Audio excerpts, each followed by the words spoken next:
Salut à toutes et à tous, bienvenue dans un nouvel épisode de QLS, épisode numéro 92, comme... 9 DI Boulogne. Chichi Bouba. Ça veut dire ce soir, on va gagner mec, la piraterie. Putain, les 18 ils se sont fait froisser par Le Mans. Ah. Apparemment Le Mans c'est Ouais. Golden State Prime. Ah d'accord. C'est costaud. Mais bon, beau parcours en Coupe de France, bravo aux Bravo. 18 de Boulogne, bravo Hugo. Fais-moi, ah non, t'es suspendu, c'est vrai. Quoi? Bref, aujourd'hui, bienvenue sur le meilleur podcast Euroleague, évidemment, parce qu'on est quand même là pour parler d'Euroleague et pas des U18, de la Coupe de France U18. Cette semaine, on a eu une fin de double journée, puisqu'il y avait 2 matchs pour le Paris Basket, Vraiment. puisqu'ils ont joué la journée 34 en avance, on ne sait pas pourquoi. Tu sais pourquoi? Non. Non, comme on n'est pas des journalistes, on ne sait pas pourquoi. Si vous savez pourquoi, dites-nous en commentaire. En parlant de commentaires, vous pouvez vous abonner tout de suite, mettre un like, ça prend 2 secondes, ça nous aide pour le référencement. Merci pour les seulement 500 vues pour la... Putain, c'est bien par rapport à avant, mais j'avoue que la vidéo d'avant avait fait presque 1000. J'étais un peu triste. Mais bon, n'oubliez pas que vous pouvez interagir. N'oubliez pas surtout que vous pouvez poser la question de la semaine, qu'on traite chaque semaine dans les commentaires. Cette semaine, il n'y aura pas de question de la semaine parce que j'ai posé une question sur Instagram. Vous m'avez posé des questions auxquelles on a déjà répondu, donc désolé, mais regardez les autres émissions. Abonnez-vous à la chaîne YouTube et au compte Insta et TikTok QLSpod. Plein d'exclusivités, c'est faux, il n'y a que des extraits. Comment vous donner de la force. Ça arrive lourd là, ça arrive fort, t'inquiète, on travaille en silence. On travaille depuis plusieurs mois sur des projets. On travaille sur des projets qui n'ont rien à voir avec QLS. Vraiment. Bref, ça va, t'es en forme? Je suis grave en Ça forme. va mieux ton genou? Ouais, grave mieux. Franchement, mon kiné, il fait des miracles. Donc bravo à lui. Mais c'est pas ça la nouvelle. C'est quoi? J'ai une nouvelle à t'annoncer. Vas-y. Nous sommes le 15 mars. Ouais, et demain, qu'est-ce qui se passe? Et en ce 15 mars, Bourgi a gagné son premier match de l'année 2026. Ouais, Bourgi. T'as lavé? J'ai la barre. Parce que je suis blessé depuis 1 mois et demi. Mais bravo à mes gars. Bourgi, Vraiment, je suis fier d'eux. Ça fait plaisir. Personne qui a regardé de toute façon. C'est pas grave, mais bravo à eux quand même. Bravo quand même. Voilà, Bravo. c'est ça ma nouvelle. Bravo Stéphane. Mais on va aller sur du basket. Et tu sais ce qui se passe demain, surtout le 16 mars? Bien sûr. Vas-y, mais je te laisse le dire. Stark a 4 ans. Donc je vous laisse souhaiter bon anniversaire à Stark, parce que la vidéo sortira demain. Voilà. Dans les commentaires, Stark c'est mon bébé d'amour, c'est mon cher. Bref, on s'en va les couilles. Passons à l'Euroleague. Croquer les gens. Vas-y. Non, t'as vu, t'as pas croqué. Non, c'est vrai. Donc aujourd'hui au sommaire, pas de questions de la semaine, parce que vous posez les mêmes questions. Les news. Désolé, je suis un peu agressif, mais voilà. Les news, les clubs français as usual. Et on a 2 débats cette semaine. Les top 10 des meilleurs postes 2 Euroleague. Et top, pas forcément 10, même si moi j'en ai 10, des meilleurs joueurs d'un contre 1 d'Euroleague. Donc ce sera 2 débats distincts, même s'il y a des places qu'on va retrouver, donc je pense que le deuxième ira peut-être un peu plus vite que le premier. Mais je pense qu'il va y avoir du débat. Évidemment, vous pouvez débattre avec nous dans les commentaires. Toujours. Et on vous y encourage. Ah, j'ai pas dit quand même. Merci pour les 2000 abonnés, parce qu'on a passé les 2000 abonnés. Ouais. Que de bonnes nouvelles. Putain, et normalement, d'ici la fin de saison, on aura fait 100 émissions. Hein. Bravo. Chiche, ouais. On commence tout de suite sur les news.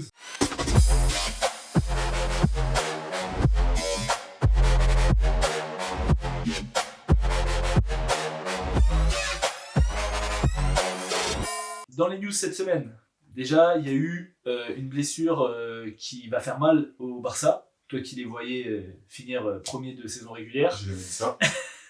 7-1, j'ai annoncé. Ouais, bah déjà, ils ont fait 1. Donc, Ouais. t'avais dit qu'ils On ne est bien. perdraient pas ce match-là. On est bien, t'inquiète. La Provitola qui est out pour 3 mois, donc autant dire jusqu'à la fin de saison. Fin de carrière. Ouais, sachant que là, il enchaîne quand même les Ouais. grosses blessures. La blessure aux adducteurs, les blessures musculaires, c'est relou, surtout sur ces zones-là, tu vois. Donc force à lui. Mais on n'est pas ensemble. Ensuite, je crois que c'est la seule blessure notable qu'il y a eu cette Ouais, semaine. de mémoire. Ah non, mais non. On a James. Oui, après, on On s'en en en parlera parlait, dans Monaco. Mais Mais du coup, sur les retours, il y a eu le début de Levi Randolph pour la Tel Aviv, un joueur que t'aimes beaucoup, Oui. qui peut jouer qu'à Tel Aviv apparemment, mais qui a fait une bonne entrée, qui a mis quelques gros tirs. Alors, évidemment, il n'a pas le même rôle que quand il était au Maccabi, mais c'est encore un renfort de poids sur le poste 3. Ça a un peu coûté à Colin Malcolm et à Ishmael Wright, Mais voilà, c'est une équipe qui a des ambitions Assez élevé. assez élevées, comme leur gouvernement, et du coup, ils s'en donnent les moyens, comme leur gouvernement. En autre tour, Qui veut les moyens. le retour qu'on attendait depuis un moment, C'est le retour. Le retour de Mathias Le Sort. Mathias. qui rentre directement dans le 5. Et en vrai, il avait manqué. Ouais. Il Il avait a manqué. fait rentrer à la Mathias. Il avait manqué à l'Euroleague.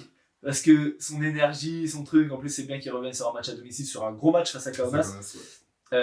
Il rentre, la première action est pour lui, il met son hook, après il met un Tomar main gauche sur du roll et tout, dans l'énergie. Alors tu voyais qu'il était vraiment en mode foufou. Bon, après ça reste Mathias Le Sort, hein, parce qu'il se jette sur des trucs et derrière ça donne des paniers. Il a un peu plein d'adrénaline, mais il fait quand même un très bon match pour son retour. Il change quand même la dimension de cette équipe du Pana. Et le Pana va aller s'imposer face à une équipe de Kaunas qui a vendu fièrement sa peau avec un Sylvain qui était très bien tenu pendant 3 quarts temps, et puis après il a dit Toto, hein, je sais que vous voulez me signer, donc commencez à regarder un peu ce que je sais faire, avec une grosse fin de match de Sylvain, qui met beaucoup de tirs à 3 points, mais c'était un peu court. Sylvain d'ailleurs qui a confirmé l'intérêt de l'Olympiakos et du Panathinaikos, et qui a dit peut-être je resterai à Kaunas, peut-être pas, peut-être que j'irai en NBA. Donc voilà. Kaunas va se faire dépouiller de toute façon, hein, parce qu'il y a Sylvain qui est courtisé, t'as Moses Wright qui est courtisé par le Barça. Sachant que le Barça était sur Sylvain aussi. C'est De toute façon, ça. je pense que toutes les top équipes d'Euroleague qui cherchent un meneur sont sur Sylvain. Oui, complètement. Mais bon, Sylvain, avec la tâche qu'il a à Paris et au Paris Basket, il serait quand même fou d'aller au Pana, quoi.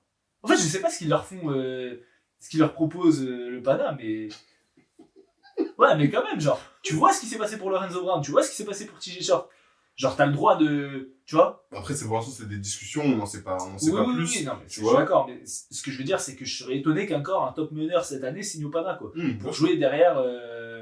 Enfin, à côté de Kendrick Nunn, donc c'est sur le banc. De toute façon, la fenêtre des transferts elle va être intéressante en Euroleague, comme elle est à chaque année, avec beaucoup de mouvements.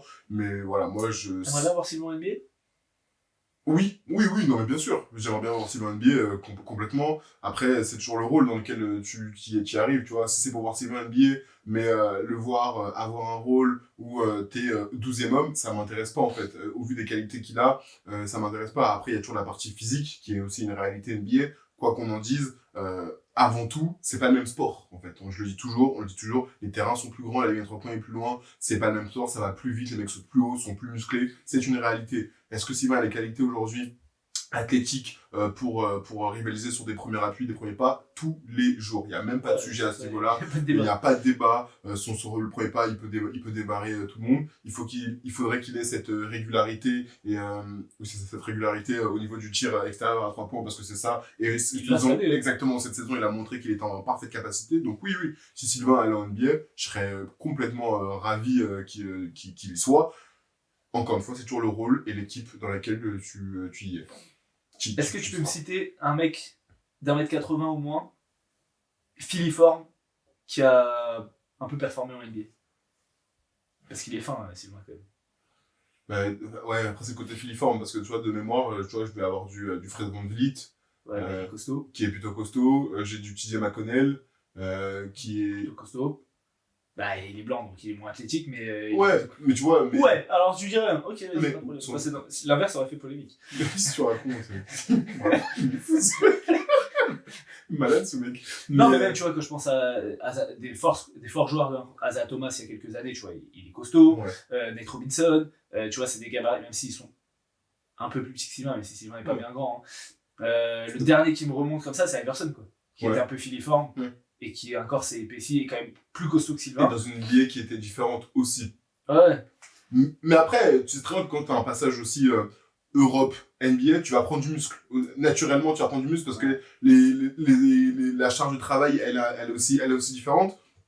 Donc, moi, ma problématique, c'est pas tant sur le côté physique, en tout cas, il y aura toujours un déficit de taille. Tu vois? Oui, ça c'est sûr, ça c'est pareil en Euroleague. Exactement, mais c'est le rôle dans lequel tu le mets. Tu vois, quand je vois du TJ McConnell, qui est un peu plus musclé, mais le rôle dans lequel il est lui convient parfaitement. Ah oui, on voit Sylvain NBA, je lui céderais, mais je pense pas qu'il aurait un rôle de titulaire Non, directement. mais Mais qu'il ait 15 minutes en sortie de c'est banc, ça. avec des ballons, Voilà. et qu'on ne le mette pas dans le corner. C'est exactement ça. Si t'es un peu un bon scout, tu signes pas Sylvain Francisco pour le mettre dans un corner. Exactement ça. C'est que si c'est Sinon, pour. tu signes un brass ups, quoi. Exactement. C'est pour être dans un corner et faire des remontées. Ça m'intéresse pas en fait. C'est pas du juridique, tu vois. Ça n'a aucun intérêt. Donc, on On va verra faire un bien. débat sur ça en fait. Il y a des choses à dire. Vraiment. Parce On que verra Sylvain Francisco peut jouer NBA.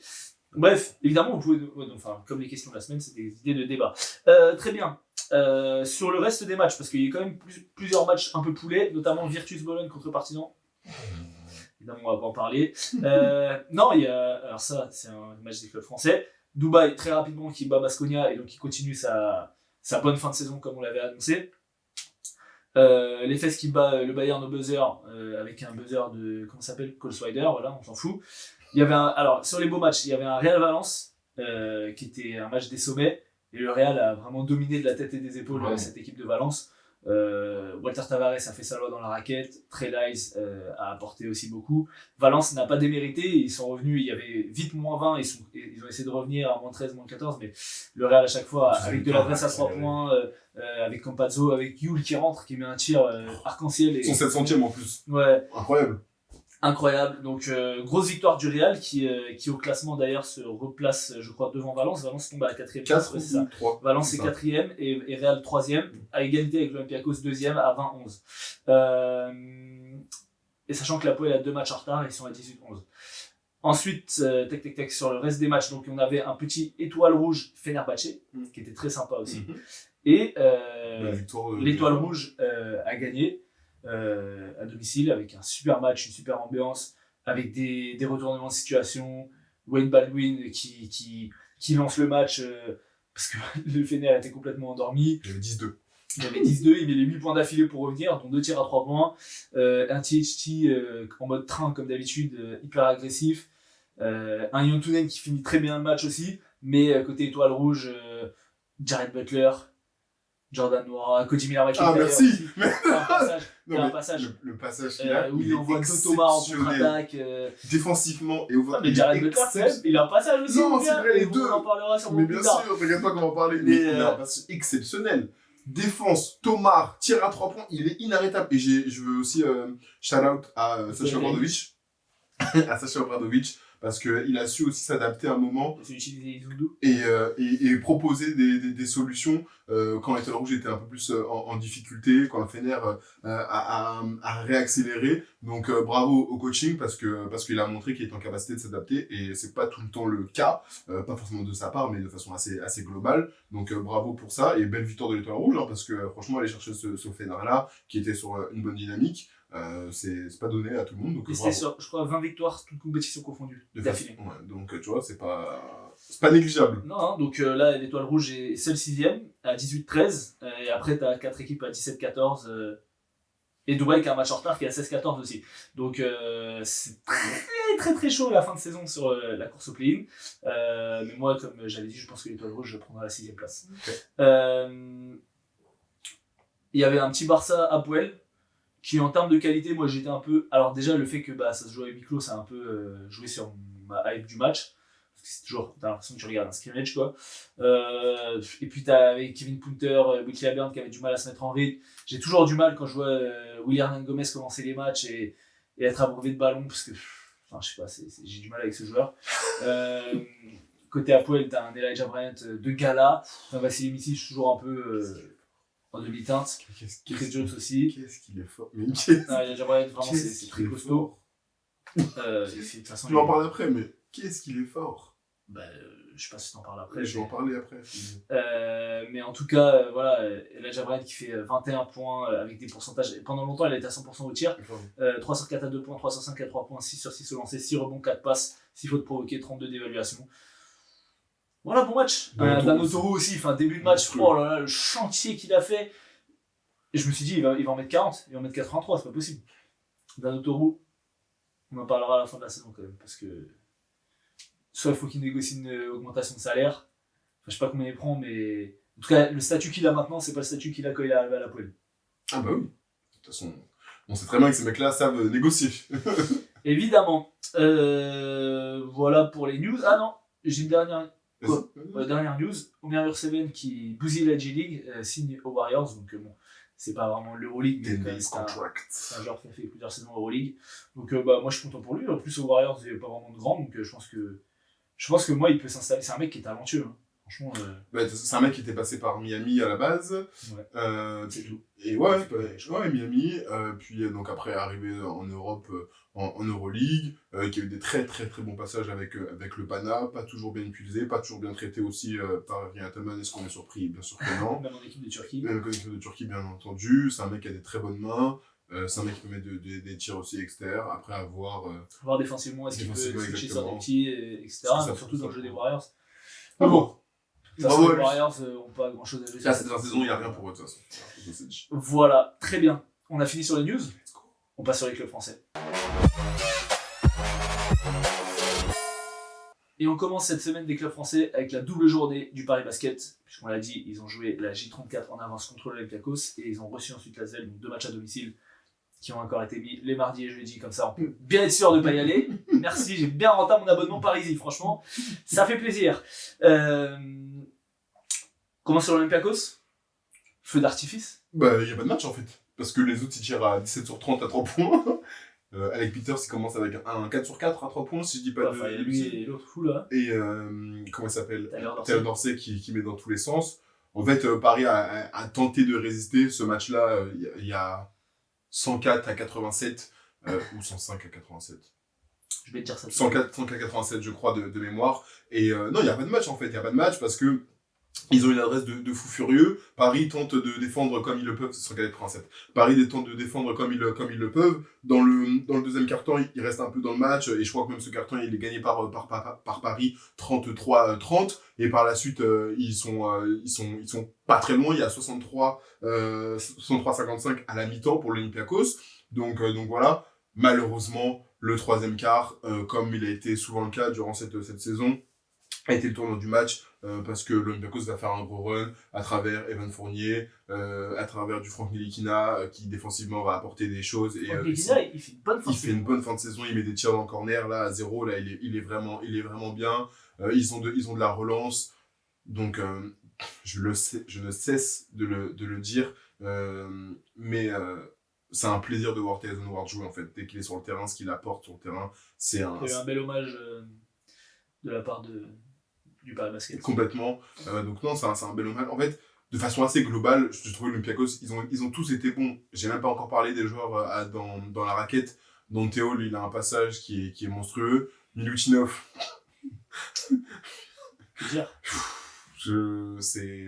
La raquette de l'Olympiakos, c'est très très très sérieux. Donc Paris, avec ses armes, a tenté de lutter. Malheureusement, n'a pas pu lutter très très grandement. Je sais pas comment toi t'as vécu ce match, mais j'ai trouvé que Paris a fait un bon match, mais l'Olympiakos a été meilleur. Tu vois, c'est juste ça la réalité. Oui, je suis d'accord avec toi. Après, l'Olympiakos tire à 17-30, qu'est-ce que tu veux faire? Oui, c'est ça. En fait. Tire à 17-30, ils prennent 41 rebonds, dont 11 offensifs. Toi, tu finis à 27 rebonds. Et 41-27. Donc, ils ont plus d'adresse que toi, tu te fais casser la gueule au rebond. Après, on sait que Paris, voilà, c'est sous-dimensionné à l'intérieur. Moufa, le problème, c'est qu'il prend souvent des fautes, donc qui sont parfois difficiles d'ailleurs, parce que des fois, il met des gros comptes où il suit des fautes.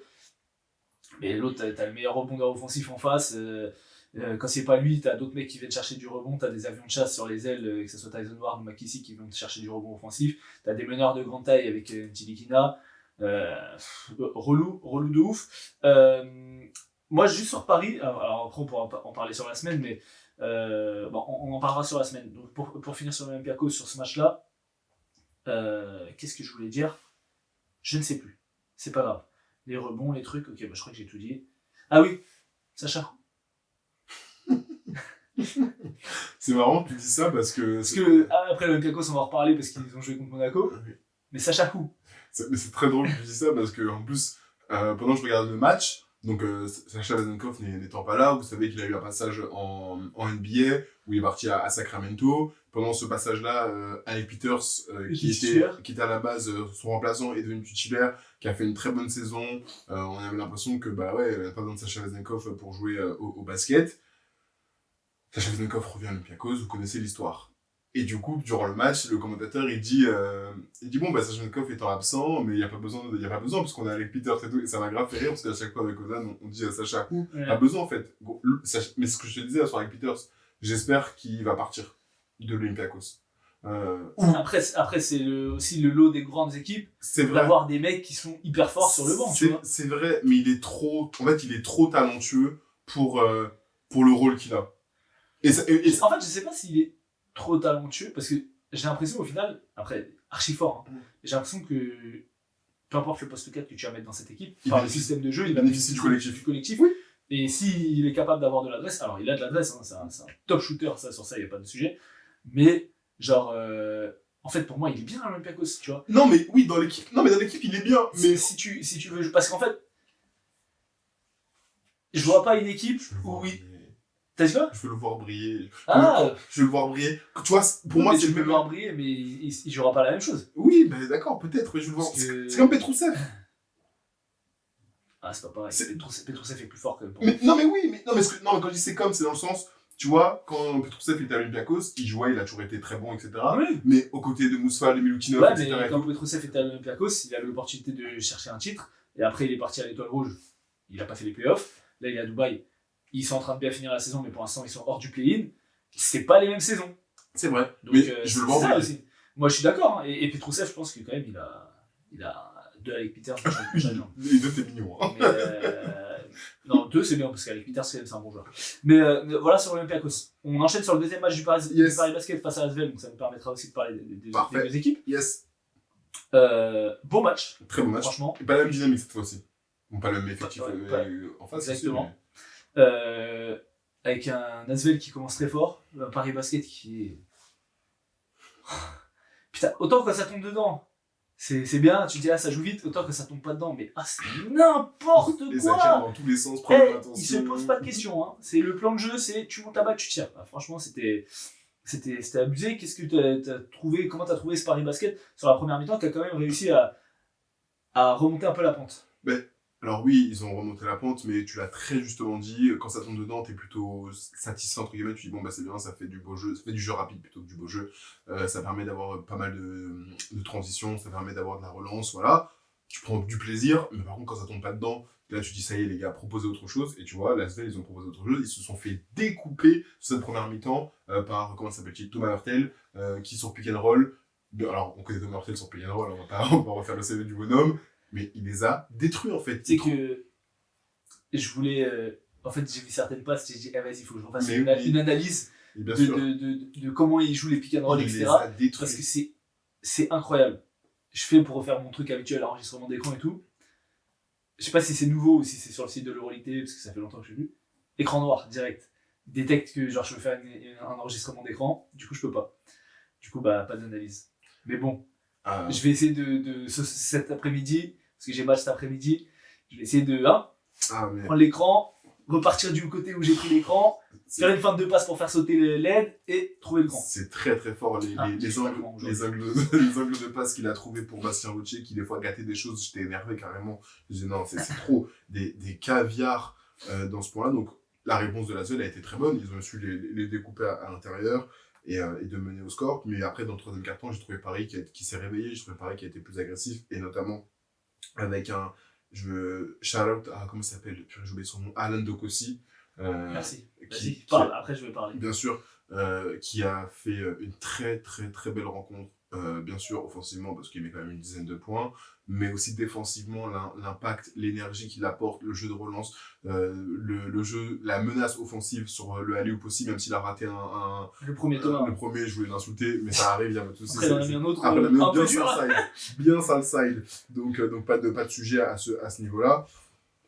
Non, franchement, il faut applaudir Paris parce qu'ils ont surlevé la tête. On parlera certainement, et tu en parleras, je te laisserai en parler, de Justin Robinson et sa fin de match, parce que bien sûr, il faut le dire, parce que les Bulls, monsieur, sont assez élevés quand l'Asvel tentait de revenir. Donc non, moi j'ai bien aimé ce pari-là, sur la deuxième mi-temps, plus apprécié que la première, comme je le disais, à travers Ngo aussi et Justin Robinson. Ok, moi je veux quand même m'attarder un peu sur la deuxième. Bien sûr. Parce que quand il a signé, et on était les premiers à dire, c'est léger, tu vois. C'est léger, il met pas un lancer, offensivement c'est limité, etc. franchement, la saison que fait Alan Dokossi, tu regardes les stats, il est à 4,5 rebonds, 1,6 passes pour un intérieur, c'est quand même pas mal, 1,3 interceptions, 8 dévals en 15 minutes. Donc, c'est pas dégueu. Mais sur la bonne série de Paris, et puis il y a eu aussi pas mal de matchs où il a pas beaucoup joué. Là, il s'est vraiment installé comme un élément clé. Et on a vu des matchs où il y avait beaucoup d'Eric Coulis, où il y avait beaucoup d'Alton Omes, Amatemba qui avait plus de temps de jeu et tout. Là, vraiment, il s'est imposé. J'adore ce que fait Alan Dokossi. T'en as parlé défensivement. Je trouve que c'est un passeur sous-côté. Il est beaucoup trouvé sur le short roll et il arrive beaucoup à. Il a une relation avec Léopold Cavalière et vice-versa, qui arrive à se trouver sur le short roll et l'autre coupe ligne de fond, ils arrivent à se trouver soit sur du alley-oop, soit sur des backdoors, etc. Il est capable de jouer de la relance, c'est-à-dire de prendre le rebond et de lancer la contre-attaque pour ensuite trouver des extérieurs. Il est plutôt bon finisseur près du cercle, quand même, mine de rien, même sur des layups, etc. Il arrive toujours à trouver les bons angles et tout. Non ? Je dirais pas qu'il est plutôt bon finisseur. Après, il n'a pas de post-up, mais quand il arrive lancé, moi je le vois faire des Eurostep, je le vois aller sur sa main gauche, je le vois peu rater de layup en tout cas. Après, oui, il est gaucher de toute façon, mais. Oui, mais ce que je veux dire, c'est que je vais regarder son pourcentage au tir. Il a 70% au tir, tu vois. Non, bien sûr, bien sûr. Je suis sûr que si je regarde Moufaï qui prend des tirs aussi près du cercle, je suis sûr qu'il n'a pas les mêmes pourcentages au tir, par exemple. Je vais regarder tout de suite. Mais moi, je veux quand même mettre du crédit sur la saison d'Alan Dokossi. Tout à fait, tu as bien et sur le. Tu vois, il a 64% Moufaï. Alors que je trouve qu'Alan Dokossi prend quand même des tirs un peu plus difficiles, contestés, etc. que Mohamed Faye. Et le duo avec Léopold Cavalière qui. Mine de rien, tu dis, il n'y a pas de pivot, mais ça marche bien. Les deux, ils ont du cœur, les deux, ils vont chercher du rebond. Ils vont essayer de dissuader au maximum qu'ils peuvent. Après, voilà, quand c'est face à des Golgoth contre Milutinov, tu souffres, etc. Mais, ok, Robinson, Nadirifi et tout, ils mettent des tirs à 3 points et tout, mais le travail que fait Alan Dokossi et Léopold Cavalière, je trouve qu'il fallait le mettre en lumière. C'est pour ça que je veux leur rendre hommage aujourd'hui. Bravo à eux. Pour parler de Justin Robinson, j'ai l'impression que aujourd'hui c'est lui le patron de cette équipe du Paris Basket. Il a été réinstauré depuis plusieurs journées dans le 5 majeur pour que Nadir Rifi retrouve sa place en sortie de banc. Et Justin Robinson, alors évidemment dans le style de Paris, c'est-à-dire qu'il va avoir du déchet, il va prendre des tirs parfois qui sont un peu rapides et que ça. Mais au final, si tu regardes à la fin, il va toujours être là quand Paris va faire des runs. Si Paris met des gros tirs à la fin, c'est lui qui va les mettre. Et là, tu en as parlé face à Lasvel. Il fait un match de patron. Il fait un match de patron, il fait 2 gros tirs. Est-ce que c'est lui le leader de cette équipe? Je suis pas sûr. Parce qu'il n'a pas la même. Il n'est pas concerné, il n'est pas scouté de la même façon que Nadirifi. Nadirifi, ça sort à 2, 3 des fois sur lui. Donc forcément, il a des espaces supplémentaires. Et c'est ça aussi le lot des grands joueurs, c'est que forcément, quand t'as 2 mecs qui viennent te trapper, bah oui, il y a des espaces pour les autres. Et très, très, très souvent, comment dire, si je prends des joueurs NBA, ça a été le cas. Hein. Les mecs, peu importe les joueurs, les Kobe, les Moran, etc., bah ouais, les J.R. Smith étaient beaucoup plus ouverts que quand ils jouaient à New York, bah forcément, parce que il y a des trappes sur ton meilleur joueur. Donc à ce jour, je suis pas sûr que ce soit le meilleur joueur et le leader de cette équipe, Justin Robinson. Par contre, il est clairement un cadre de cette équipe.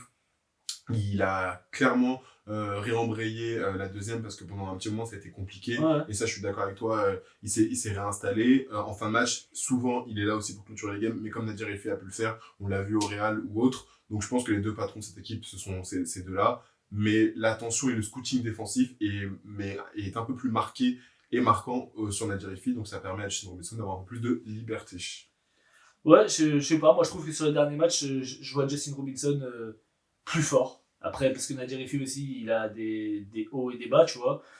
Notamment sur le match contre Lasvel où il fait moins 3 déval, où il est pas bon. Après, le match contre l'Olympiakos, il est plutôt bon.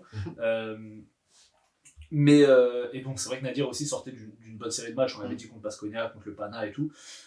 Enfin, c'est un beau duo en tout cas. Ouais. Et ce que je veux dire, c'est que quand Justin Robinson a commencé la saison en faisant des stats, j'avais l'impression que c'était un peu des stats vides.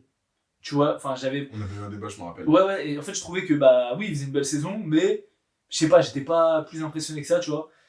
Et là, de le voir faire ça sur des moments qui comptent, sur des. Tu vois, pas de mettre des points quand t'es à -20, mais mettre des points pour faire un run pour revenir, mettre des points pour finir le match, et en fait ça me reste un peu plus dans l'esprit. Donc voilà, je pense qu'il va avoir aussi, de toute façon, apparemment il y a déjà des clubs qui sont. Enfin, tous les clubs qui cherchent des meneurs, on en a déjà parlé, qui sont chauds sur lui. Donc voilà, sachant que les 2 matchs contre l'Olympiakos, il aura fait du gras, puisque à l'aller, Je rappelle, il avait mis 35 points à 39 déval, et là il fait 18 points à 27 déval, 18 points, 9 passes. Bonjour de basket. Bonjour de basket.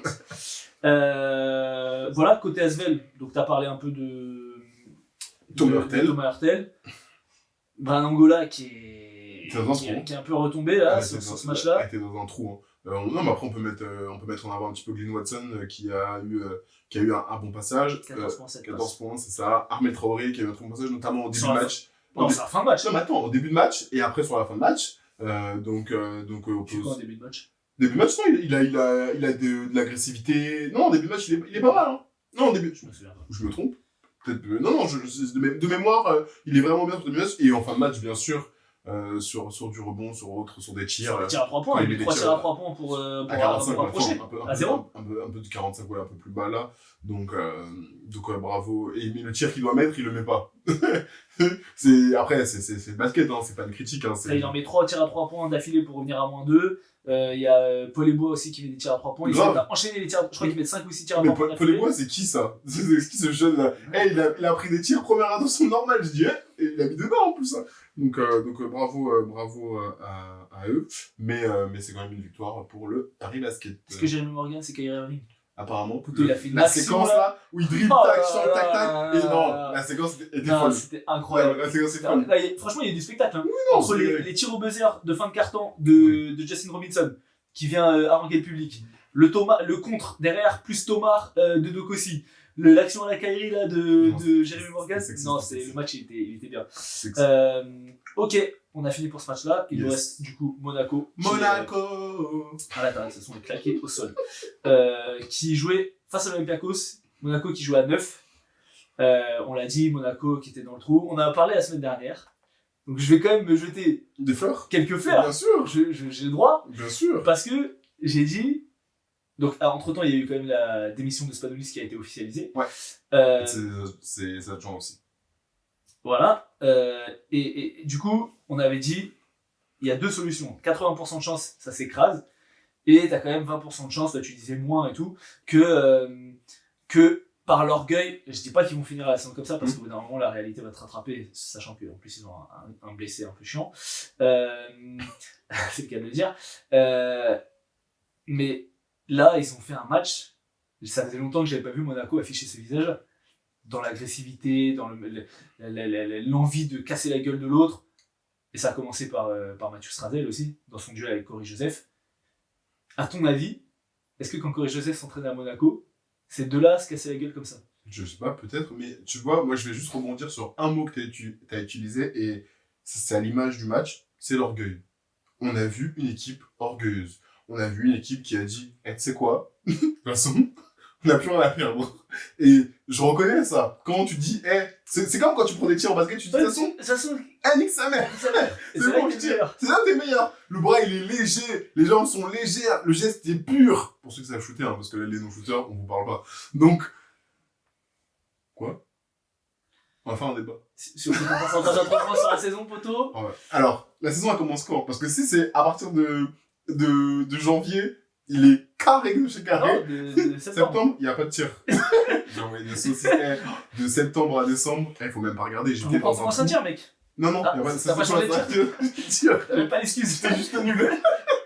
Mais bref, pour venir à Monaco, en fait, ils étaient à l'orgueil, les mecs. Ils étaient à l'orgueil, et ça se voyait. Ils avaient envie, ils agressaient les gens.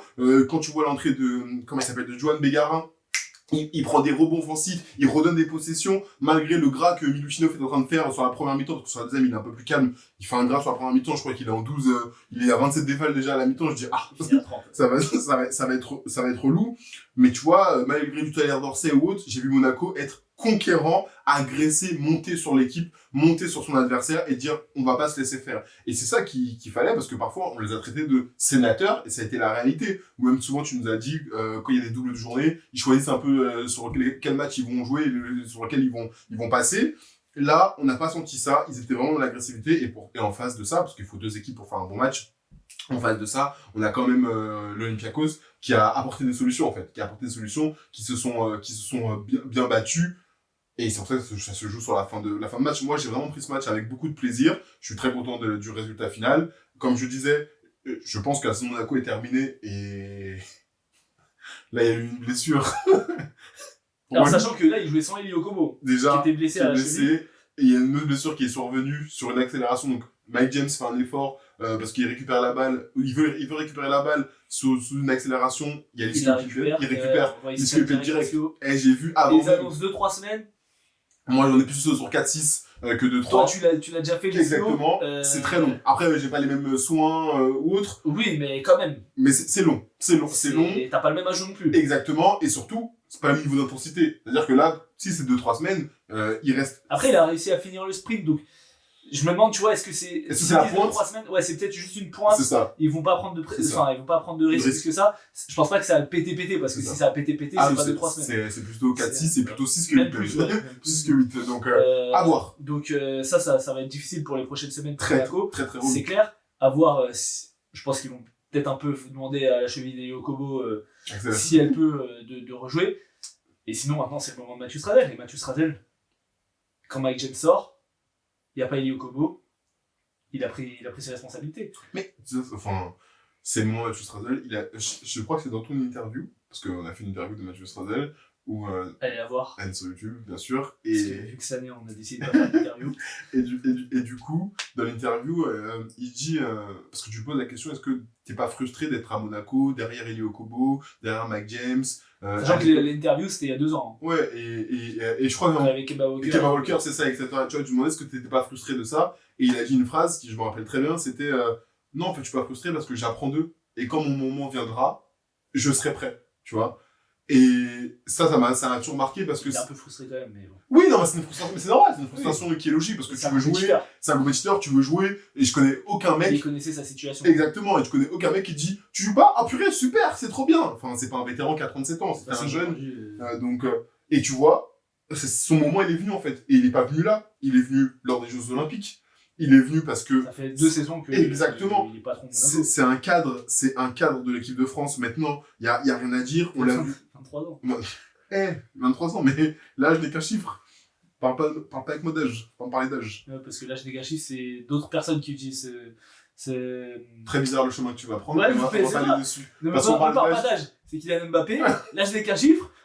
Bizarre, dites-moi en commentaire, mais moi personnellement quand je vois écrit l'âge n'est qu'un chiffre sur une publication Facebook avec des dessins et tout. Ouais, moi j'ai pas Facebook, donc ça élimine le truc. Voilà. Mais bref, je vais revenir sur le débat du basket. Et donc du coup, on l'a vu complètement déjà prendre son moment et dire c'est mon moment avec l'équipe de France, avec le tir aussi face au Japon bien entendu, lors des fenêtres ou autres. La blessure qui fait qu'il se pète et qu'il puisse pas participer à l'Euro, pareil, nous handicape beaucoup. Là, tu l'as dit, c'est son moment. En fait, c'est pas ce moment, c'est juste qu'il va être dans la dynamique dans laquelle il aura plus de temps de jeu, mais c'est déjà un patron de cette équipe, et j'ai grandement confiance au fait qu'il puisse délivrer dans ce sens-là, parce que je regarde, mais pas beaucoup non plus de matchs de Betclic, mais je vois des matchs quand il bousille, là, je vois. Mais je vois. Tu vois, t'as dit un truc tout à l'heure, et ça va être intéressant de voir ça, c'est que t'es pas scouté pareil. C'est ça. La poteau, si t'as pas Mike James et Eli Okobo à côté de toi, parce que ça t'ouvre des espaces. Bien entendu. Après, c'est un fort joueur de pick and roll, c'est un joueur qui est capable de scaler son tir, c'est un mec qui peut driver, qui a le flotteur. On le voit sur d'ailleurs. Enfin, c'est une commentatrice, je crois. Je sais pas s'ils sont 2 commentateurs sur ce match-là, qui dit il a bien fait de chercher la planche sur ce flotteur. Pas trop fait exprès, hein. Pas trop fait exprès, hein. Pas à nous. Ça joue. Pas à nous. Il se fait une espèce d'hyper extension, etc. et tout. Et la balle, elle passe pas loin. Milichinov, là, quand tu vois le replay de derrière, là, l'envergure des mecs, c'est un truc de ouf. Non, je suis d'accord avec toi, Jeanne Bégarin aussi, qui a fait un très bon match. Yes. 9 points, 100% à 2 points, et il n'y a pas de tir à 3 points malheureusement, mais 7 rebonds, 15 d'évaluation plus 5 de plus-minus. Terry Tarpé aussi, qu'on a vu aller chercher du rebond, 11 déval en 9 minutes, plus 9 de plus-minus. Alpha Diallo qui a du mal à remonter la pente, hein. Mais on a vu un bon Daniel Theis, on a vu un bon Jared Blossomgame, on a vu un excellent Mike James qui a commencé le match avec 2 flotteurs de très très haut niveau aussi. Est-ce qu'il a le flotteur? Oui, il a le flotteur. Il était énervé. Ça se voit, il était énervé. Ouais, il était énervé. Et non, bravo à Monaco, franchement, ça fait plaisir pour eux qui prennent ce match-là. Du coup, il reste 7 journées. Il reste 8ème donc dans le groupe à 17-14. On l'a dit, le calendrier était un peu compliqué pour Monaco. On va voir comment ça va se finir, mais en tout cas, c'était pas gagné qu'ils prennent l'Olympiakos à 9 joueurs sans Eli Okobo. Et bravo à toi parce que tu l'avais un peu vu. Merci. Si je pouvais, bref. On enchaîne sur les débats. Enchaîne, Parce que enchaîne. l'heure passe. Ouais, mais enchaîne. Allez, c'est parti pour les débats. Aujourd'hui, dans notre premier débat, le top 10 des meilleurs postes 2 d'Euroleague. Sachant Ok. que Bradley dedans. Elijah Bryant joue poste 1. C'est Ok. un meneur de jeu, Ok. il joue poste 1. Shannon Shields, je poste 3. Voilà, Chevenchi joue poste 3. Très bien, je voulais Voilà. l'entendre. Non mais oui, c'est clair, moi c'est un poste 3. Ok. Kwasi. Donc voilà, on a fait un top. Toi t'as 10 joueurs aussi? On a fait un Ouais. top 10? Ouais, j'ai dit joueur. Ok, j'ai 10 joueurs.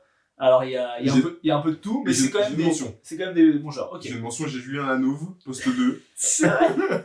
C'est tellement un poste 2. Putain, faut qu'on s'organise là pour Ma que boy. tu viennes. Ma boy Jus, Jules, t'inquiète, tu vas venir. poste Je 2. pense que tu viendras sur la fin de saison régulière, on fera les trophées. Et comme ça, tu nous donneras tes trophées. Du coup, ok, Julien Hanov en mention, ouais, ça me va. Voilà. Il va revenir dans 2 semaines là, apparemment. Ah, bien. Comeback. Ils ont fait du gras, je crois, en plus hier. Enfin, non, en même temps, il jouait Sarcelles, frère. Ah. Sérieux, je lui ai envoyé un message, j'ai dit, vous avez fait quoi? Il me dit, t'es sérieux, tu me poses la question, regarde qui ont joué. Je dis, je sais pas, nous on a perdu Rambouillet, ça. Il me dit, gros, ils sont à 0,15, respecte-nous. Bref, ils ont mis plus 30. Respect on his name. Du coup, non mais t'as vraiment une mention ou pas? Non, non, Ok, c'est mention. vraiment Julien. Ok, ton 10ème, c'est qui? Marcus Howard. Alors, putain, déjà, dès le 10ème, je me dis, t'as oublié des mecs. Oui. Mais vas-y, Mais c'est sûr, t'as oublié des mecs. je l'ai dit quand j'ai fait mon classement. J'ai dit, c'est sûr, j'ai oublié des mecs. Mais vas-y. Bah, vas-y, toi. Marcus Howard. Ah, pourquoi Marcus Howard 10ème? Bah ouais, moi, Bah. j'ai pas Marcus Howard. Hein. Je l'ai pas dans mon classement, en tout cas. Sur les meilleurs arrières de Euroleague? Non. Ah ouais, ok. T'es dur comme ça avec lui, là? Bah, Avec petit Marcus, comme ça? Non, mais disons que, déjà, en fait, C'est là. on a pris 10 joueurs. Oui. Il y a 20 équipes. Ouais. Ok. Donc déjà, si t'es dans le bas du classement et que tu veux être dans le top 10, il faut que vraiment, au niveau stats, tu sois... Enfin, faut vraiment que tu performes de ouf. Ouais. Il y en a quelques-uns dans la Une liste. petite saison 11 points, c'est pas mal. 11.7 déval, gros. Oh, non. 33% en 3 points, c'est pas... Enfin, je suis désolé, ça suffit pas. En plus, on connaît le jeu de Marcus Howard. Pour moi, ça suffit pas pour faire le cut. Après, ça dépend de quel autre joueur t'as mis. Mais à mon avis, vu les blases que j'ai derrière, Quoi? t'en as oublié. Non. Mais vas-y, c'est Moi, pas c'est grave. mon 10ème. Ok. Vas-y, toi, à qui? Moi, mon 10ème, donc pour te dire un peu la différence, c'est Lonnie Walker. Ah, bah, c'est très bien, moi, c'est mon 9. Voilà, donc Lonnie Walker. C'est carré. Non, mais à mon avis, vers les 3-4, tu vas dire putain, je suis un ouf. il J'ai est oublié pas là. personne. Donc Lonnie Walker, quand même, pour comparer les stats, 15 points, Ouais. 2 rebonds, 2 passes, 13 d'évaluation, 48% à 2 points, 34% à 3 points. Donc même Lonnie Walker a un C'est meilleur vrai. pourcentage à 3 points C'est mon 9. que Marcus Howard. Ok, donc tu le mets devant Marcus Howard. Sans ça, on est Oui. d'accord. Marcus Howard, pour moi, hors du top 10. Non, t'es dur. Je te donne mon 9, Vas-y. Zama Moussa. Mais la tête d'homme que je l'ai pas. La tête d'homme que je l'ai pas maintenant. C'est bon? Voilà. Vous êtes fous, quoi. Après, tu te mets Vas-y. De Moussa. je peux plus ce joueur. Moi, je peux plus. je trouve que- M sur Zama Moussa. Non, mais c'est un Je joueur. comprends pas, C'est frère. un joueur qui est tellement surcoté. Il est surcoté de fou. Alors, il fait pas une mauvaise saison, ça je suis d'accord. 10 matchs, Oui. 13 points, c'est 52% à 2 nul, points. 10 matchs. 30. Non, mais d'accord, mais c'est pour ça qu'il est si bas. Sinon, Oui. crois-moi qu'il serait plus haut. Surcoté, 13 points, 14 déval, surcoté, 2 passes, 3 rebonds, des très bons pourcentages, surcoté. 24 minutes. Dubaï qui est en train de faire un gros. Overrated. Et l'équipe de Dubaï qui est en train de marcher depuis qu'il Oui. revient. Tout à fait. Non, mais t'as Il raison. est, en tout cas, il est 1000 fois devant Marcus Howard. gros. Oui. Je vois pas comment tu peux le mettre derrière Ah Marcus non, on Howard. peut être de Marcus Howard, mais Voilà, regarde. mais tu l'as pas- Overrated. Mais tu l'as pas mis sur ton 10. Ah, ben voilà. Dis-nous en commentaire. Mais franchement, je mettre peux Marcus pas. Howard et ne pas mettre Zama Moussa, c'est vraiment Moi, je peux pas. un acte de hater. Ah Je peux oui, le dire. non, Voilà, on moi je peut suis dire. assis, tu vois. Moi, je suis assis. On peut dire, je peux pas ce joueur, je Ok. peux pas. Je peux pas. Du coup, c'est qui ton 8? Moi, mon 8, c'est Antonio Blakeney. Oui, chiche, Ah. Antonio Blakeney. Moi, je l'ai pas. T'as vu comment j'ai faim à la surprise? T'es bon, hein? Ouais, t'as vu? Cours Florent, t'as fait, non? Attends. Ouais. Je suis le méchant dans un film, vas-y, appelle-moi. Rosanne? C'était archi. Oh putain, non, attends, faut que je le fasse à la cam. C'était archi drôle. Vas-y, appelle-moi. Rosanne? C'était archi drôle. Envoyez-moi des messages si jamais vous avez des rôles à proposer, tout ça. Franchement, si vous avez pas vu la dernière vidéo d'Offense, parce que c'est Offense, c'est ouais. pas ça. T'as regardé celle de l'année dernière, la semaine dernière ou pas? J'ai tout Il y a 2 regardé. semaines. Oui, avec Avec les trucs Héloïse. Ouais. Mais de toute façon, Ouais, avec Tahiti et tout. Gros, c'était tellement drôle. Eh, cette émission, c'est une pépite, frère. C'est une pépite, vraiment, il faut les applaudir. C'est la dernière, celle de cette semaine. celle que j'ai moins aimée. Ouais, parce que c'est ce qu'il disait dans le commentaire. Ça allait un peu dans tous Il y les avait pas de sens, débat de etc. fond, Pas trop débat de fond. Mais la semaine Mais c'est dernière, très très il y a drôle. deux Très très semaines, drôle. elle Mais est cette émission, c'est pépite. Il faut le J'ai fait écouter à Morgane, elle était morte de rire. Bravo pour l'émission, c'est pépite, on adore.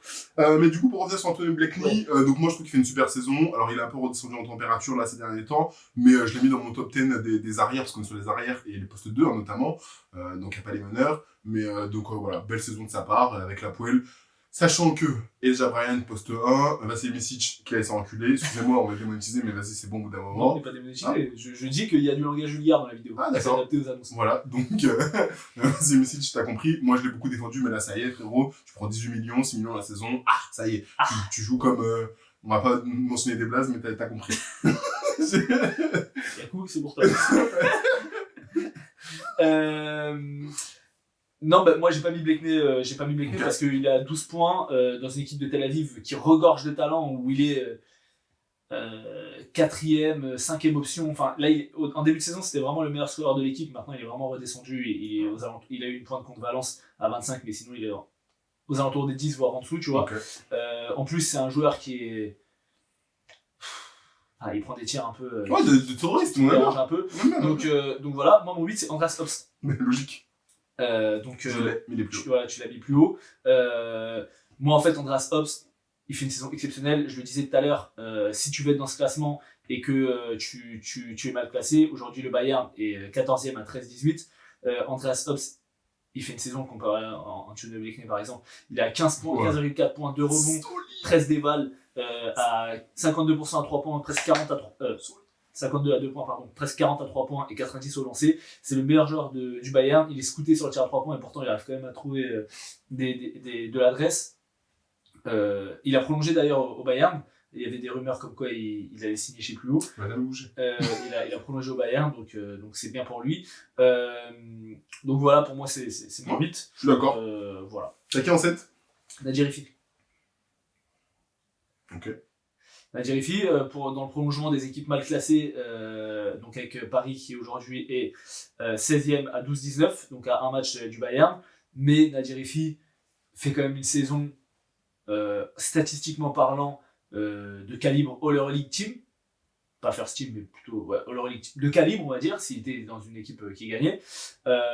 Il a un peu eu des hauts et des bas, mais quand même, il arrive toujours statistiquement à sortir des matchs aux alentours des 20 points. Il est à 19 points de moyenne, il est top 3 meilleur scoreur en ligue, je crois, avec des pourcentages qui restent très corrects, même si voilà, il est un peu, je trouve, rétrogradé dans son rôle, c'est ce que je disais tout à l'heure. Mais voilà, pour une équipe qui est aujourd'hui 16ème d'Euroleague, top 7 meilleur arrière, sachant qu'en plus il a 22-23 ans là, donc c'est déjà très bien, et sachant que devant lui, il va avoir du beau monde. Regarde pas Malice, mais que tu copies. Ah non, pas du tout. Moi, en 7, j'ai John Montero, joueur de Valence. On va te baiser. Quoi? On va te baiser. Mais je te parle sérieusement. On va te baiser. Je te parle sérieusement. Attends. Avant que tu dises, dans les commentaires, dites-moi le poste de jeu de John Montero. Vous me dites le poste de jeu de John Montero. D'accord? Mais quoi? Vas-y. C'est un 2, ça bâtard, va? Bah, moi, oui. C'est qui le meneur alors? Mais attends. Mais dis-moi, c'est qui le meneur? Non, attends, mais ils bougent tout le temps, les mecs. Non, il y a deux meneurs, Darius Thompson, John Montero. C'est qui les meneurs? Non, attends. Il joue à Darius Thompson et Montero, c'est un poste 2, il le fait jouer 2. Il ne fait pas jouer 2, il joue meneur, frère. Non. Il prend les pick and roll. Jamais de la vie. Non. Tu vois, c'est ça ton problème. Non, c'est ça ton problème. Trop non, nul. C'est ça ton problème. Non, c'est ça ton problème. Je suis outré. Vas-y, mais on regarde. Je vais. Vas-y, on va regarder. Alors, Valence. Effectif. Ouais. Arrière. À la limite, il y a Branco Badio. C'est un 2, ok. Puerto, c'est pas un meneur. Non. Delaria, c'est un meneur, mais c'est le troisième meneur. Oui. Lopez Arestegui, c'est un 2. D'accord. Montero, c'est un 1. Omaribo, c'est un 2-3. C'est un 2-3. Darius Thompson, voilà. c'est un 1. Voilà. C'est qui l'autre meneur, du coup? C'est Jean Montero qui peut. En fait, c'est un combo garde. Mais moi. C'est un 1, frère. Frérot, laisse-moi. À chaque fois qu'on fait une liste, non. le poteau, il met des blases, ils ont rien à faire. Pourtant, on a bien dit. Au Et la poste Jabrane 2. Ne joue pas poste Oui, mais j'avais la vraie. Dit de ma mère que la Jabrane joue plus poste 2 que Montero. Parce qu'il joue à côté d'un meneur au moins. Mais Montero, il joue pas à côté de Darius Thompson. Soit c'est Darius Thompson qui est sur le terrain, soit non. Parce que des fois, c'est Branco Badio qui est sur le terrain et il y a Montero à côté. Et Montero joue meneur. Et Badio est 2. Badio remonte la balle et Montero joue les pick and roll après derrière. Allez, vas-y, arrête. Mais vas-y, c'est pas grave. Tu vas mettre. Vas-y, c'est pas grave. Je vais rien dire sur mon set. Vas-y, passe à ton 6. défends ton 7 Non, si c'est tu bon, veux. j'ai plus envie. Tu m'as dégoûté. Passe à ton 6. Mais ça veut dire que t'as vraiment oublié un mec, parce que là, mon top Pourquoi 6, Non. je comprends pas comment t'as pas tous ces mecs-là, quoi. Ben, vas-y. Ah non, ok, parce qu'après, ok, t'as mis Montero en 7. Ok. Bah oui. Après, on doit avoir le même top 6 normalement si tout va bien. Bah oui. Carson Edwards en 6. Carson qui? Carson Edwards, je pense Non, que c'est mon toi, sac. C'est mon sac. Je savais que tu te branlais sur moi. C'est mon sac. Je te connais assez bien. Carson Edwards, on l'a dit. Et ensuite, j'ai Andras Obstuma. Ok. Donc, tu en as bien parlé déjà, donc Ok. pas besoin de refaire. Donc aujourd'hui, la Virtus Bologne est à 13-18, 15e. Donc dans les mêmes eaux que Paris et le Bayern Munich. Mais entre Andreas Obst, Nadia Lefi et Carson Edwards, pour moi, Carson Edwards fait la meilleure saison. 18,6 points. Putain, je le voyais plus haut à les balles. Avec des bons pourcentages à 2 points, 34% à 3 points, c'est pas ouf non plus. On pourrait dire qu'il fait une moins bonne saison que Nadia Lefi. Ça peut s'entendre. En fait, c'est aussi l'impression de la saison où Bologne était pas loin du play-in pendant très longtemps.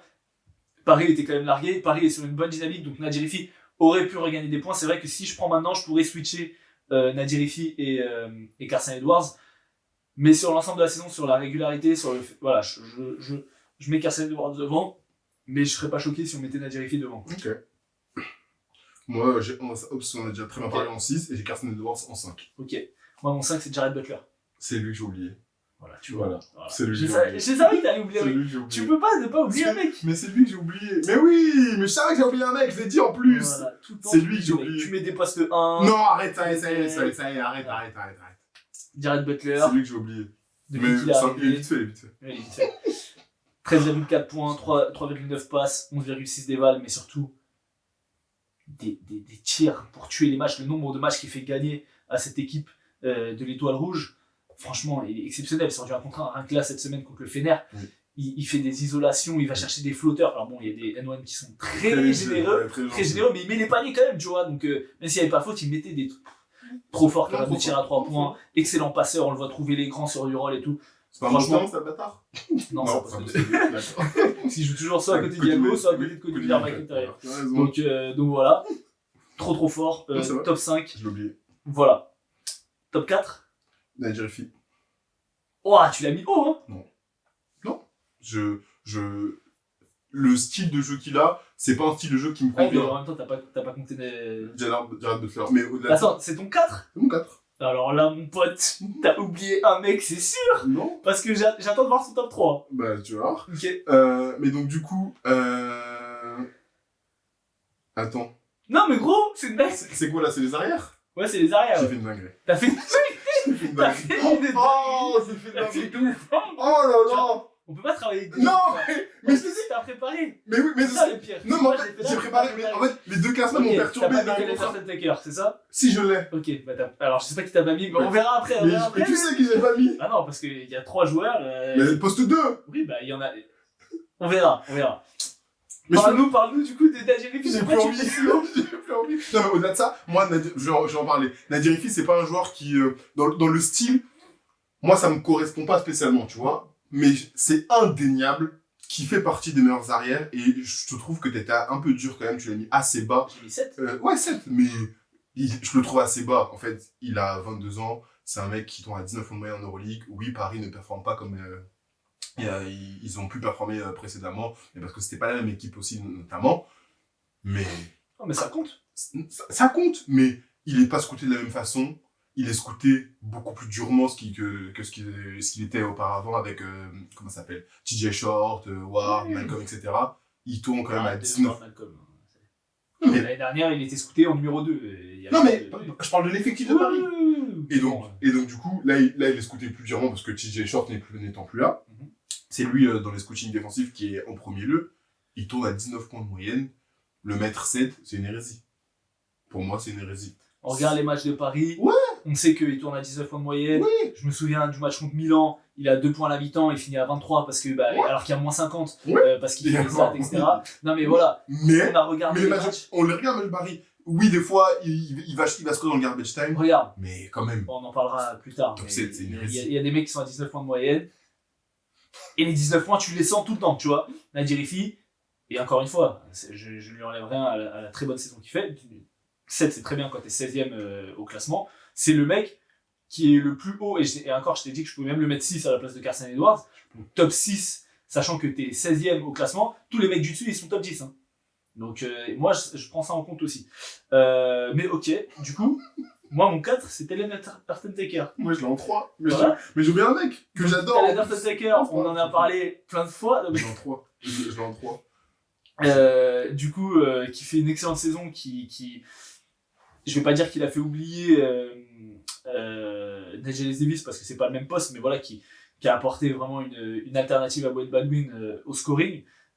Aujourd'hui, Taylor Tucker sur la saison, on en avait parlé, on avait dit que peut-être il serait dans la course au MVP, parce que le Fener est bon premier. Il est à 15,6 points, 3,7 rebonds, 1,8 passes, 14,9 des vals, 58% à 2 points, 29,3% à 3 points. C'est pas un gros shooter à 3 points, mais il est indéfendable sur le drive. Le train. Il est indéfendable sur le drive. Il a une variété de finitions où il va chercher par-dessus des spins, des Eurostep, il va chercher le contact, etc. Et voilà. Et pour cette équipe du Fener, c'est une vraie problématique, enfin pour les adversaires du Fener surtout. Et donc voilà, top 4, le Fener est premier. Les mecs qui sont devant lui font des saisons statistiquement un peu plus avancées. Donc voilà. Mais sur la fin de saison, si le Fener continue sur cette lancée-là, pour moi, il pourra entrer dans le top 3 facilement, sachant qu'en plus, t'as un mec qui est en train d'un peu dégringoler, mais voilà, qui est dans mon top 3 et que je pense que t'as oublié. Bah oui, c'est lui que j'ai oublié. Du coup, c'est qui ? Attends, parce que je te donne mon 3. Donc toi, ton 3, c'était Taylor Taker. Oui. Moi, je te donne mon 3. Tu peux le dire. Taylor Dorsey. Non, je l'ai. C'est Ouais. pas lui que j'ai moi, c'est oublié. mon top 2. C'est ton deuxième que j'ai oublié. Voilà. Je sais. Donc Ouais. Taylor Dorsey, vas-y, parle-en un peu, parce que j'ai débité, moi. Taylor Dorsey, l'année dernière, était vu comme un paria, l'Olympiakos ne jouant pas, relégué au bout du banc, Evan Fournier devant. Cette saison, Taylor Dorsey est le deuxième meilleur marqueur de l'Olympiakos.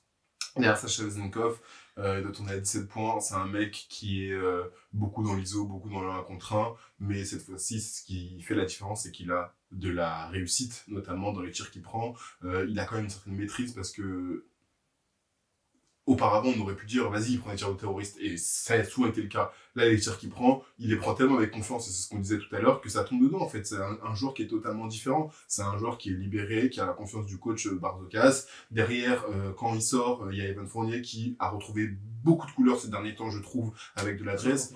Et ouais, en plus, en fait, ils font tous les deux une paire d'arrière qui est assez redoutable, mais Taylor Dorsey, la grande différence entre cette saison et la saison passée, c'est tout simplement sa confiance en lui. On l'a vu aussi un petit peu lors des l'été dernier à l'Euro, merci. Et c'est un nouveau joueur en fait. Ouais. Moi, Taylor Dorsey, au début, je l'avais mis beaucoup plus bas. Okay. Je l'ai mis beaucoup plus bas parce que je me disais, ok, bah, c'est quand même l'équipe de Vezenkov, lui il est un peu électron libre, etc. T'as Milutinov qui fait du boulot, même Evan Fournier, tu vois, je me disais, ok, dans la hiérarchie et tout. Puis après, je suis allé voir les stats. Je me dis, putain, quand même, il a 17 points de moyenne, quoi. Ouais. 15 des balles, 40% à 3 points. Et en fait, le nombre de matchs où il lance le match de l'Olympiakos, il fait des premiers cartons de feu. En fait, t'es obligé de mettre du respect. Aujourd'hui, l'Olympiakos, c'est 2ème d'Euroleague au classement. Oui. Tac. Oui, c'est ça, 2ème ex aequo. Ils sont 2ème. Taylor Dorsey est un des grands artisans. Voilà, t'es à 17 points de moyenne, t'es 2ème d'Euroleague. T'es dans mon top 3. Oui. Maintenant. Top 2. Top 2, bah, donc toi, t'as Dorsey en 2, c'est ça? Moi, j'ai Dorsey en 2. Après, j'ai mon 1,5. Non, t'as pas ton 1,5. Si, j'ai mon 1,5. Non, mais Kevin Punter, faut m'excuser. Voilà, encore une fois. Faut m'excuser. J'ai sorti de ma tête.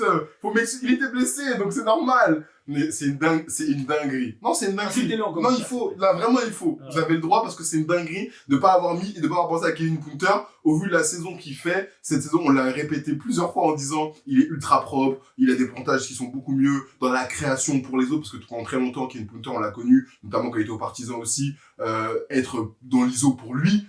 Mais là, il s'est transformé aussi en un créateur pour les autres. Il faut m'insulter. Voilà, il sort de ma tête. Je donne les stats. Il a quand même été MVP d'un des mois de cette saison. Mais de ouf. Il porte le Barça. Tu l'as dit, il y a eu beaucoup de blessés. Vezeli, Shengelia, Clyburn et tout. Et quand il était tout seul, il a performé. Et surtout, tu l'as dit, il est d'une propreté. On a rarement vu ça. 50-40-90, non ? 50-40-88. Avec la difficulté des tirs qu'il prend, 41,7, hein, donc il est presque à 42% à 3 points, 15,6 points, 14,7 des balles, Le Barça est top 10, mais bon, il faut quand même une très bonne saison. Ils étaient top 2 il y a 3 matchs encore. Kim Punter, pour moi, c'est clairement le deuxième meilleur arrière de cette Euroleague. Oui. Et tu l'as pas mis dans ton top 10. C'est très grave. Voilà pourquoi l'année prochaine, je vous annonce que je lance l'émission en solo. Je cherche un co-animateur de qualité. C'est une dinguerie. Mais à chaque fois qu'on fait un non, mais je classement, sais, il y a toujours un mec comme ça qui met. C'est une dinguerie! toi, tu regardes le classement, tu vois le Barça, tu dis ok, Kim Mais Punter. oui, mais j'ai regardé, je sais pas, le Barça, la défaite, ça m'a perturbé. En plus, il a fait encore un match de fou, tu vois, il a fait un match bien. Sur la fin, il met des tirs, mais je sais pas. Le soleil m'a tapé sur la tête. Désolé, Kevin. Soleil, ok, numéro 1, du coup, bien évidemment. Kendrick, point. Sergio Llull. Ouais, d'accord. Kendrick Nunn, point. Allez, Kendrick Nunn. C'est bon. On l'a déjà trop dit, c'est bon. Oui, Rien à mais du dire. coup, c'est juste, moi, ce que je voulais dire par rapport à ça, Rien à c'est que dire. tu vois, tu me parlais de. C'est lui dont je parlais, des mecs qui tournent à 19 points et tu les sens. Tu vois, Kendrick Nunn, statistiquement parlant, il est pas loin de Nadir Effi. Bon, déjà, son équipe, moi j'allais dire son équipe est bien meilleure, ils sont 10e, tu vois. Mais, je sais pas, j'ai l'impression, j'ai plus de coups d'éclat de Kendrick Nunn, de trucs vraiment de points qui comptent, tu vois. En fait, alors des points. Kendrick Nunn, il a plus tendance à se réveiller justement pour faire revenir son équipe, C'est vrai. et il a moins de. Le Pana est moins souvent à moins 20 aussi, etc. C'est par l'effectif. Il est juste plus fort, en fait. Oui, ça, voilà. c'est-à-dire que les 19 points qu'il met, il est juste plus fort. Il a 39% à 3 points. Il est juste plus fort, donc forcément tu les sens un peu plus, il fait plus revenir le panail des fois quand ils sont en difficulté, c'est vrai, t'as raison, mais même si Nadir Effi l'a fait également, mais le mec est juste plus fort en fait, donc c'est pour ça. Mais pas besoin de grand chose à dire sur Kendrick Nunn, meilleur arrière de Euroleague. Très bien. Dites-nous en commentaire si vous pouvez insulter Brad, si vous n'êtes pas d'accord sur certains noms, si vous pensez qu'on a oublié des noms. Donc voilà, on passe tout de suite sur les meilleurs joueurs de 1 contre 1. L'Euroleague est une ligue où le jeu collectif est mis en avant par rapport à la NBA clairement, mais il y a quand même des joueurs qui arrivent à créer des décalages et jouer des 1 contre 1 et se sortir de situations vraiment bourbiers par eux-mêmes. Et aujourd'hui, on va faire un top. Non, on va pas faire un top 10 par contre. J'ai dit un top, Ah, j'ai dit un top. ouais, En fait, pousse tes oreilles, frère, les oreilles, ça se lave. C'est comme le fiacus dans lequel vous pouvez mettre un pouce. Appuyez sur le pouce. Pas dans le vôtre, dans celui de Brad. Très bien, moi j'ai 10 joueurs plus une mention. Donc je vais vite évacuer mes 10 joueurs. Toi, t'as combien de joueurs? Moi j'en ai 7. Ok, donc j'évacue mes 10, c'est que ça. Mention, alors on avait un débat, très rapidement. Je me disais, putain, on a mis que des extérieurs. Et toi, tu me disais, ouais, il y a des grands, etc. Je t'ai dit, ah ouais, il y a un grand qui me vient quand je pense au 1 contre 1. Tu penses à qui? Et je te disais qu'il était en Espagne. Tu penses à qui? Je pense à Toko Shengelia. Parce que comme j'en avais déjà parlé quand on avait fait les top post 4, je crois, j'avais dit, c'est un mec, tu mets la balle en bas, c'est panier faux, toute passe décisive. Il a 2 moves, soit il spin, soit il attaque sur sa main dans l'axe, mais il est très fort sur sa main gauche, très fort sur sa main droite, très fort sur les spins, très bon passeur. Voilà, c'est un mec, vraiment, s'il est dans mon équipe, je lui mets la balle poste bas, tous les plays. Ça, c'est ma mention. Numéro 10, Maudolo. Toi, t'es fou. Toi, t'es fou. Très fort joueur de 1 contre 1. Toi, t'es fou. Très fort joueur de 1 contre 1. Je peux entendre, en fait, j'y ai pensé à la fin. Toi, t'es fou. Donc, je l'ai mis 10. Mais j'avoue. 10. Mais toi, t'es fou. 10. J'avoue. Ouais, moi, c'est la même dinguerie que Game Punter, oublie, hein. Non, 10. Mais t'es malade. c'est pas la même dinguerie parce que t'as des blases devant. Bah allez, 10, frérot, c'est un des meilleurs joueurs de 1 contre 1, t'es fou quoi? C'est un des meilleurs Il joueurs crée de 1 des contre 1. décalages quand il fait son... Non, toi t'es fou. Mais toi t'es fou. Alors aussi parce que dans mes critères, il y a le volume, tu vois. C'est que, ok, intrinsèquement peut-être qu'il est plus fort en 1 contre 1, mais au final... C'est ça la thématique. Ouais, mais non, mais c'est ça la thématique, mais il y a aussi combien de points tu mets au final si t'es fort en 1 contre 1. Combien de points tu crées en tout cas, même si tu fais pas forcément... La thématique c'est les meilleurs joueurs de 1 contre 1, on l'a pas dit ici. En 9, j'ai Dwayne Bacon. Je l'ai en mention. Ok. En 8, j'ai Tyler Dorsey. Je l'ai pas mis plus haut. Moi non plus. Voilà, parce qu'en fait, c'est un fort jeu. Enfin, il trouve des tirs sur pick and roll ou sur des extra passes. Et des fois, il y a des forts close-out, mais c'est pas vraiment un genre de 1 contre 1. Il va, là où il joue du 1 contre 1, c'est vraiment sur ses tirs à mi-distance où il va faire défense, retourner, etc. Mais sinon, voilà. En 7, du coup. T'as un top 7, toi. J'ai un top 7. Vas-y, c'est qui ton 7? Moi, en 7, attends, je veux surveiller mon classement. Après, en ce moment, il est... Je l'ai mis un peu bas, mais tu vois, Elie Okobo, moi, c'est mon 7. Bah, moi, je l'ai pas mis. Ouais, en fait, toi, tu sous-cotes trop Elie Okobo. Non, je sous-cote pas, je sous-cote pas. Elie Okobo sur du 1 contre 1. J'y ai pensé. Je vais te dire pourquoi je le mets pas, Elie Okobo. Top 7. Parce que malheureusement, Elie Okobo, sur des 1 contre 1, je le vois souvent prendre des step back à 3 points. Là où je le vois driver, c'est plus sur du pick and roll, attaquer des grands, etc. Ouais. Mais sur du 1 contre 1, je le vois surtout prendre des step back à 3 points. Ok. Pas qu'il soit pas efficace, mais voilà, je trouve que par rapport aux autres mecs que je vais avoir, qui vont avoir une variété de finition quand ils vont être dans des situations de 1 contre 1, même Maudolo par exemple, je le voyais un petit peu en dessous. Donc voilà. Moi, mon 7, c'est Jared Butler. Oh, vas-y, ça y est, toi! Mais ça y est, Jared Butler, il est partout, hein, De toute façon, il y a plusieurs places qui sont dans les deux. Vas-y, toi. Jared Butler, on l'a dit, exceptionnel en 1 contre 1, il peut tirer, il peut driver, c'est un bon passeur, il a le flotteur, il a les deux mains, rien à dire. Je l'ai pas, voilà, ça c'est dit. Ok, ça c'est une dinguerie par contre de Ouais. pas avoir Jared Butler. Jared Butler, il est pas dans les 7 meilleurs joueurs d'un contre 1 de l'Euroleague. Je l'ai pas. Est-ce qu'il est plus fort que Mike James en 1 contre 1? Mike James, il est où? Hein? Il est où, Mike James? Mais c'est ma question. Attends, mais pourquoi tu parles de Mike James? C'est ça ma question. Ouais, Donc là, du coup, ton 6, c'est qui? Mike James. Quoi? Et frérot, il y a des joueurs devant. Il y a des joueurs devant. En 1 contre 1, il y a des joueurs devant. Vas-y. Vas-y. Bah, Mike James, c'est mon 6. Ok, pourquoi Mike James c'est ton 6 du coup? Parce que c'est un mec, sur du 1 contre 1, inarrêtable. Il prend les meilleurs... Quoi? Oui, vas-y, j'écoute tout. Vas-y, Mais juste sur du 1 contre 1, il est juste tout simplement inarrêtable, en fait. bien sûr. Capable... Mais qu'est-ce qu'il y a? Je suis d'accord avec toi, vas-y. Bah c'est juste ça, capable de créer pour lui, capable de créer pour les autres, créer des décalages, peut prendre des tirs sur différents pieds, du handle, Post-up. post-up. C'est tout faire, Mike James sur du 1 contre 1. Ok, C'est très mon bien. 6. Mon 6, c'est John Montero. Tu te branles ou? Non, je me branle pas. C'est John Montero. On en a parlé tout à l'heure, même si c'est un meneur. On a vu ce qu'il a fait à Vassili Micic. Ok. C'est un mec qui est capable de shooter à 3 points. C'est un mec qui a un handle qui arrive à créer des décalages juste par son dribble. Qui a des belles finitions près du cercle, qui est aussi un bon passeur. On le voit trouver là sur le match face au Real, il envoie Nil Sako à Léoup sur je sais plus qui. Enfin bref.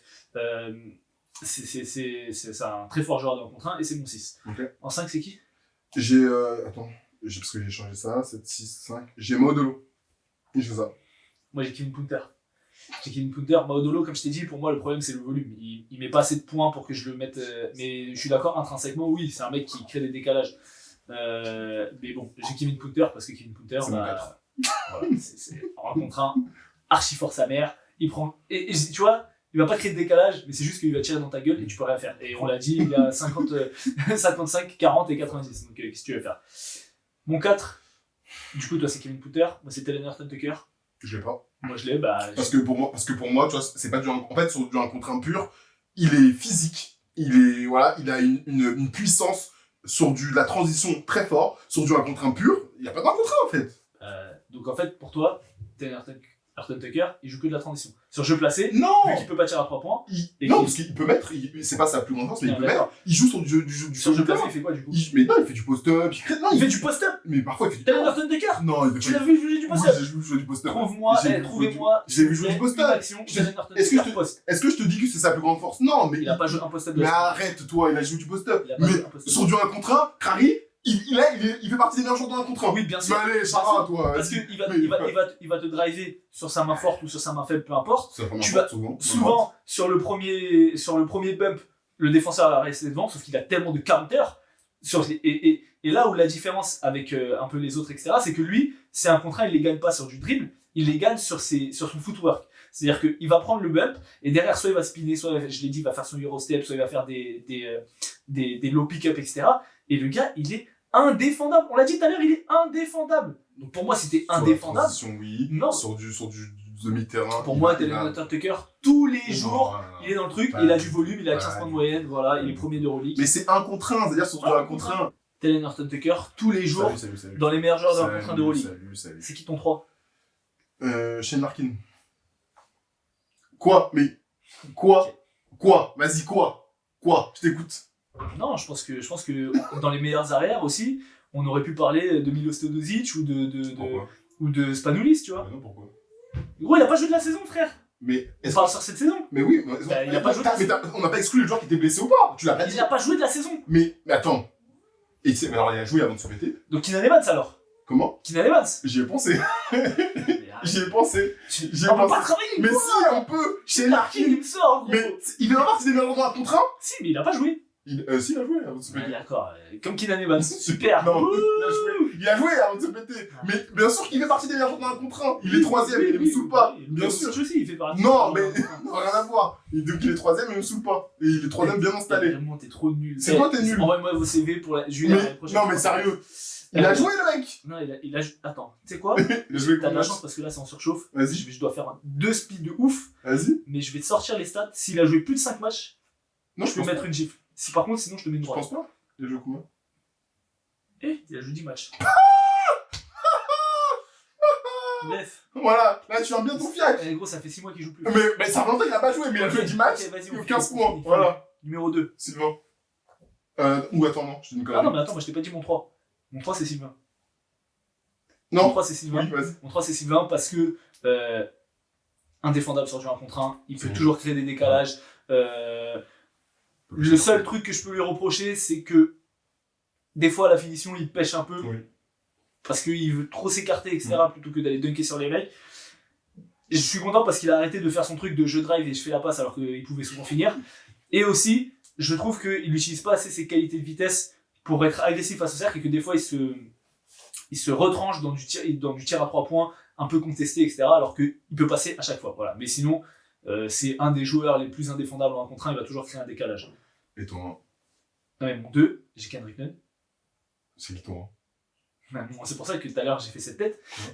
Donc mon 2 c'est Kendrick Nunn, on en a parlé, extrêmement fort en 1 contre 1, il n'y a pas de problème. Peut shooter, fort en transition, il drive, il fait tout. Ok, très fort. C'est qui Bon, c'est Mike James, quoi. Meilleur joueur d'un contre 1 de Euroleague. Ah ouais? Bah oui, clairement. C'est pour ça ouais. que quand tu l'as mis en 6, je me suis dit, mais attends, Ah ouais. tu l'as dit, il Ah est ouais. indéfendable. Il peut tout faire. Ouais, mais tu vois, enfin. Ouais. Il peut tout. Il a la qualité de Kevin Porter de mettre des tirs contestés. Ouais. C'est un tough shot maker. Ouais. Il peut poster. Ouais. Il n'y a pas beaucoup de mecs dans la liste qui Ouais. a dit qu'ils peuvent poster. Il a le flotteur, des 2 mains. Ouais. Il peut aller finir au contact. Il peut tirer à 3 points, il peut tirer à mi-distance. Et il peut passer. Meilleur joueur d'un contre 1 que Kendrick Nunn? Oui, clairement. Ok. Parce que pour moi, Ok. par exemple, Mike James, Kendrick Nunn, s'il est défendu n'importe quoi par Sylvain, Ouais. il n'a pas l'option, par exemple, de poster. Oh. Mike James, Moi, je l'ai vu mettre des coups d'épaule, se retourner, mettre des turnovers fadeaway, hein. sur Ouais. du drive. Non, juste sur Sur son du jeu drive. passé. Sur du drive, coup d'épaule, turnaround. Ça, oui. Mais pas poster. Mike James, il peut poster. C'est pas pareil. Poster. Toute proportion gardée. Crois-moi que tu mets Alpha Diallo, il va pas poster, hein. Donc après, je suis dans l'équipe. Il poste des meneurs Oui. petits. Ce que je veux dire, c'est que Mike James, je peux le voir mettre 2 coups d'épaule, faire un hook, limite. Ou chercher un flotteur. Ce que je ne vois moins faire en Kendrick Nunn. En tout cas, pour moi, il est au-dessus de Kendrick Nunn. Parce que Kendrick Nunn, Je suis d'accord. à 2 points, je vois beaucoup Kendrick Nunn mettre des tirs très difficiles à 2 poins. C'est cool. Je le vois moins mettre des tirs difficiles à 3 points. À 3 points, souvent, c'est des tirs qui sont plus ouverts. Ok. Là où Mike James, Mm. il peut mettre tout. Il peut tout mettre. Donc pour moi, c'est le meilleur joueur Ok. de 1 contre 1 d'Euroleague. Ok. Dites-nous en commentaire. Avant que l'appareil Voilà. photo s'éteigne, on a fini pour aujourd'hui. Merci à toutes et à tous. Continuez de vous abonner. On vous dit à la semaine prochaine. N'oubliez pas de vous abonner, de liker la vidéo, de commenter, de poser la question de la semaine, de nous dire si Bradley. Et bisous à Shane Larkin, parce qu'il a fait le 10 matchs. Voilà, donc Voilà, là, faire bisous bien. à Shane Larkin. Voilà. Et à la semaine prochaine. Ma mince. Tu vas m'insulter. Quoi? J'ai pas enregistré. Mais non, vas-y. J'ai pas enregistré le son. De quand? Tout. Ah bah, Il y aura un son dégueulasse. allez, bah, non, mais allez, vas-y. Allez, merci. Allez, un dimanche pas rentable. Merci.